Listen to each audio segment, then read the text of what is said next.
Ururka March and March ee ka soo horjeeda joogitaanka dadka ajaanibta ah ayaa weli dibadbaxyo ka wada qaar ka mid ah gobolada dalka Koonfur Afrika, iyadoo dibadbaxyada ay mararka qaar isu rogayaan kuwa rabshado iyo qalalaase wata oo lagu beegsanayo dadka ajaanibta ah.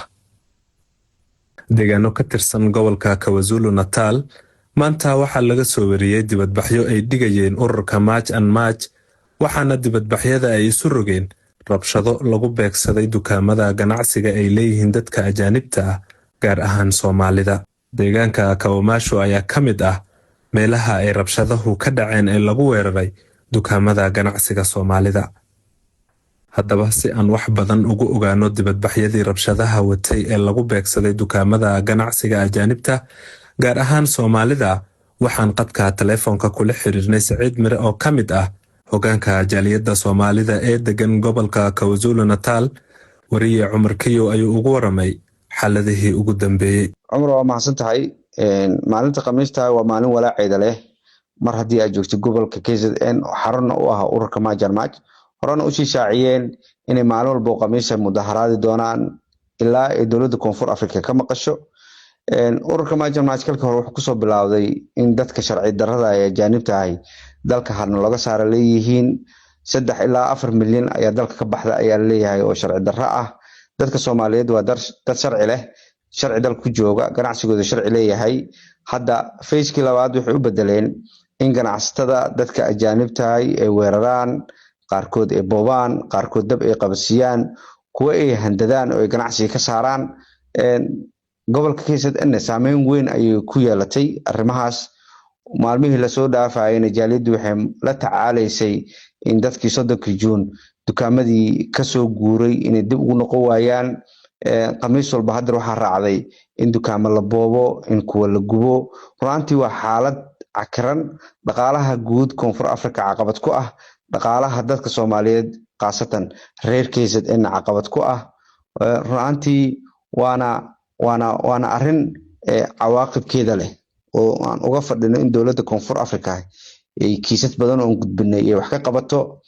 Ganacsatada iyo jaaliyadda Soomaaliyeed oo isku xiran waxay wadaan dadaalkii sharciyeed ee arrintaasi ay ku stop garay lahaayeen ama ku istaaji lahaayeen. dadaaladuna way socdaan. Saciid, waad mahadsan tahay. Maanta gobolka KwaZulu-Natal waxaa laga soo wariyey dibadbaxyo rabshado watay inay dhaceen, in dukaamo la boobay, qaarkood la gubay, qaar kalena la badbaadiyey. Bal maanta siday waxa u dhaceen dibadbaxyadii saameynta ay Soomaalidu ku yeesheen, faahfaahin kooban naga sii. Maanta waa maalin Khamiisa. Maalinta Khamiista ururka March and March waxay ku sunteen inay tahay maalin foodo iyo maalin mudaharaad. Sidaa darteed ganacsatada Soomaaliyeed ee gobolka degan way ka warqabeen in maalin walba oo Khamiis ah sidii hore u soo dhaceen dukaamo badan oo Soomaali lagu soo boobay Khamiisadii la soo dhaafay, kuwa badan lagu gubay. Maanta oo Khamiisa ahaydna hadda waa maalin ahaya allaata ah oo ummadda Soomaaliyeed ama ganacsatada Soomaaliyeed dhagahooda u taagan yihiin. Xaafadda Intazuma ay March and March maanta dukaamo ganacsatada Soomaaliyeed ay ku hareeyeen. Ilaahay subxaanahu wa tacaala uu ka badbaadiyay dukaamo fara badan. Hay'adaha ammaanka iyo guddiga ganacsatada Soomaaliyeed oo iskaashanayana waxay si dhow uga wada shaqeeyeen in khasaaruhu uusan badan.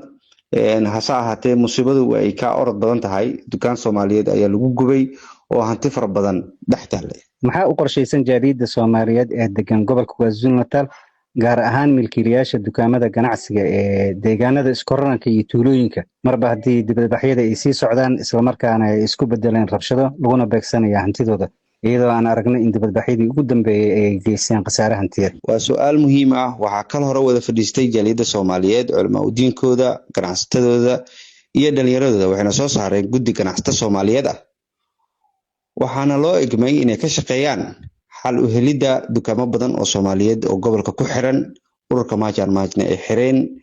Waxaa sidoo kale loo egmay in ay xal waara ka soo saaraan rabshadahan Khamiis walba dhacaya ee dukaamo Soomaaliyeed lagu boobayo, kuwana lagu gubayo. Waxayna shirar badan la galeen hay'adaha ammaanka, waxayna si dhow ula shaqeeyaan hay'adaha sharci fulinta dalkan. Waxaana rajeynayaa inay goor dhow warbixin ka sii doonaan jaaliyadda Soomaaliyeed wixii u qabsoomay.